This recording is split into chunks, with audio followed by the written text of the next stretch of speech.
ہماری کیا تیاری ہے؟ ہم نے کوئی شہری نظام دیکھیں، شہری دفاع کی پہلے تنظیم ہوا کرتی تھی، اس میں آپ نوجوانوں کو استعمال کرتے تھے. آپ اپنے یہاں کا ٹیلنٹ استعمال کریں جو غلط طرف اپنی صلاحیتوں کو ضائع کر رہا ہے. چھوٹی سی مثال ہے، اگر آپ ان ملکوں کو بھی لے لیں، امریکہ کو لے لیں، برٹن کو لے لیں، کچھ جنہوں نے آپ کی امداد کی ہے اتنی، آسٹریلیا نے کی ہے، وہ پیسے بہت بڑی بھاری رقم ہے، اور وہ پیسے ان سے بھی چیزیں خریدی جا سکتی ہیں. انہوں نے بھی ہیلی کاپٹر آ رہے ہیں، وہ دیے تو نہیں ہیں ظاہر ہے، وہ ایمرجنسی کے لیے آ رہے ہیں مدد کرنے کے لیے. لوگوں نے وہاں سے بوٹس روانہ کی ہیں. تو وہ تمام چیزیں وہ کس طرح ہو رہی ہیں، وہ میں کسی نیوز چینل پہ میں صرف یہ دیکھ رہی ہوں اتنے لوگ مر گئے، یہ ہوا، یہ ہو رہا ہے. جو ہو رہا ہے وہاں کارروائیاں، وہ تو میری کچھ سمجھ میں دے نہیں رہے. حکمرانوں کی اوپر عوام کی بے اعتباری کا یہ عالم شائستہ کہ سرحد حکومت نے ایک اکاؤنٹ بنایا کہ جس میں زلزلہ سیلاب زدگان کی امداد کے لیے فنڈ دیا ہے، اس میں کوئی پیسے نہیں آئے. کیوں نہیں آئے؟ لوگوں کو اعتبار نہیں رہا ہے حکومتوں کے اوپر.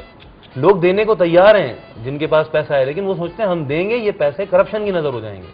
اور یہ کتنا بڑا المیہ ہے اس کرپشن کا کہ جس کی وجہ سے وہ سیلاب زدگان امداد کے انتظار میں بھی بیٹھے ہیں. اور یہ کتنا بڑا المیہ ہے اس قوم کا کہ جہاں گورنمنٹ یہاں ہے اور عوام یہاں دوسری طرف کھڑے ہیں. یہ ملک ویسے چل ہی نہیں سکتے. پرائیویٹ اداروں کے اوپر لوگوں کو یقین ہے کہ وہ ایدھی کو دے دیں گے، ویلفیئر فنڈز میں دے دیں گے، لیکن حکومتوں کو دینے کو تیار نہیں. اب جیسے آپ امداد کی بات کر رہی ہے، اگر اتنی بڑی تعداد میں بم بلاسٹ روزانہ ہم سن رہے ہوتے ہیں، کہیں نہ کہیں واقعہ ہو رہا ہے، جو اس بم کی وجہ سے، پھٹنے کی وجہ سے مرتے ہیں، وہ مرتے ہیں ملبے کے نیچے دبنے کی وجہ سے مرتے ہیں. ہمارے پاس کرین نہیں ہے، کوئی ایسا سسٹم نہیں ہے کہ فوری طور پر اٹھایا جائے، جو زخمی ان کو نکالا جائے.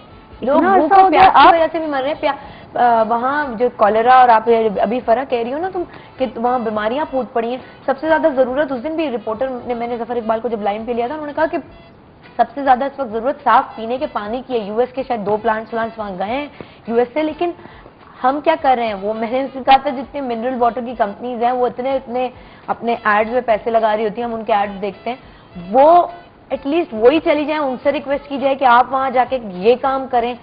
ٹیلی کمیونیکیشن کمپنیز ہیں، لوگوں کو نہیں پتا کہ ان کے پیارے کہاں ہیں، کیا ہیں، ان سے کوئی رابطہ لگا. بالکل کچھ بھی نہیں ہے، کچھ بھی. صرف کمرشل کے لیے واقعی بہت پیسے ہوتے ہیں سب کے پاس، لیکن یہ تھوڑی سی مدد کرنے کے لیے کوئی نہیں آگے بڑھ سکتا. تھوڑا سا وہی جو جیسے فرحان کہہ رہے تھے، کتنا غصہ آتا ہے خبر پڑھتے ہوئے کہ یار یہ یوں ہو رہا ہے، اور حکومت یہ کر رہی ہے، یا یہ کیوں نہیں ہو رہا. اس وقت کیا ہوتا ہے. اور بعض اوقات وہ ہلکا سا اشتعال جو ہے وہ جب کسی حکومتی سوالوں میں نظر لیا جاتا ہے نا، تو وہ سوالوں میں بعضوں کا چھلک بھی جاتا ہے. بھائی اب بارش ہونے والی ہوتی ہے شائستہ، ہم گھروں میں تیاریاں کرتے ہیں، بجلی چلی جائے گی، موم بتی رکھ لیں آپ، کھڑکیاں دروازے صحیح سے بند کر کے رکھیں کہ پانی اندر، مطلب گھروں میں تیاریاں ہوتی ہیں نا. آپ اتنا بڑا ملک ہے، آپ کو پتا ہے آپ کے شہروں میں یہ مسئلے ہیں، آپ کے دیہاتوں میں یہ مسئلے، تھوڑی بہت تو تیاری کر کے رکھیں. فورن ٹور سے فرصت ملے گی تو ہم یہ کریں گے نا. سوچیں گے ویٹ ڈپارٹمنٹ، آپ سوچیں اس کو شاباش دینی چاہیے جنہوں نے پریڈکٹ کیا. آپ کو پہلے سے معلوم تھا یہ ہونا ہے، اور اس کے بعد بھی یہ ہو گیا. تیاری نہیں تھی ہمارے پاس، کیونکہ ہم لڑتے رہ رہے ہیں ہمیں ڈیم نہیں بنانا. وہ کہتا نہیں میری جماعت کا ایجنڈا یہ ہے کہ ڈیم نہیں بنے گا، اس میں اتنے پیسے خرچ ہو جائیں گے. وہ کہتا نہیں میری جماعت یہ کہتی ہے ڈیم فضول ہے. تو فضول ہے تو آج دیکھ لو یہ ہوا ہے اس کے بدلے میں. جی ایک اور کال لیتے ہیں ہم. کس کی؟ زرینہ. السلام علیکم. Hello hello hello. جی زرینہ جی، کیا حال چال ہے آپ کے؟ اللہ کا شکر ہے، لیکن بہت دل اداس ہے، سمجھ لیجیے آپ. ایک تو سیلاب، پھر وہ جہاز کا حادثہ، اور اب یہ دیکھیے کراچی کے حالات. سمجھ میں نہیں آتا یہ لوگ کیا کر رہے ہیں، کیا کرنا چاہ رہے ہیں، پتہ نہیں. اور لیڈروں کے کان پر جوں تک نہیں رینگتی ہے. لوگ اتنے مر رہے ہیں، آپ یقین کریں دل روتا ہے. آپ یقین کریں نیوز چینل دیکھنے کو دل نہیں کرتا ہے. اچھا زرینہ جی، یہ سب کے ساتھ ہے، یہ میرے ساتھ بھی ہے، ہر پاکستانی آج یہی سوچ رہا ہے. مجھے یہ بتائیں کہ آپ کے گھر میں، آپ کراچی سے ہیں؟ جی جی بالکل. اچھا، آپ کے گھر میں جب سے یہ ہنگامے ہوئے اور یہ پھوٹ پڑا ہے شہر میں فساد 2 دن سے، جی آپ کی خود کی کیا سچویشن تھی، سوچ کیا تھی، اور کیا اثر پڑا آپ کے گھر میں اس سے؟ بہت اثر پڑتا ہے. ہم یقین کریں کیا کہیں، ہم مطلب بچہ ہے ہمارا ایک ہی، وہ کام کرنے کے لیے جاتا ہے، لیکن ہم اس کو سوچ رہے ہیں اس کو بھیجیں یا نہ بھیجیں. بچہ کام کرنے کے لیے جاتا ہے، آپ انسیکیور ہو گئی، آپ بچے کو بھیجنا نہیں چاہتی. کیسے بھیجیں؟ اور اگر نہیں بھیجتے ہیں تو پھر یہ سوچ رہے ہیں کہ پتہ نہیں بھیجیں تو کیا کریں، نہ بھیجیں بالکل سمجھ میں نہیں آتا. بالکل بالکل بالکل. آپ کے گھر میں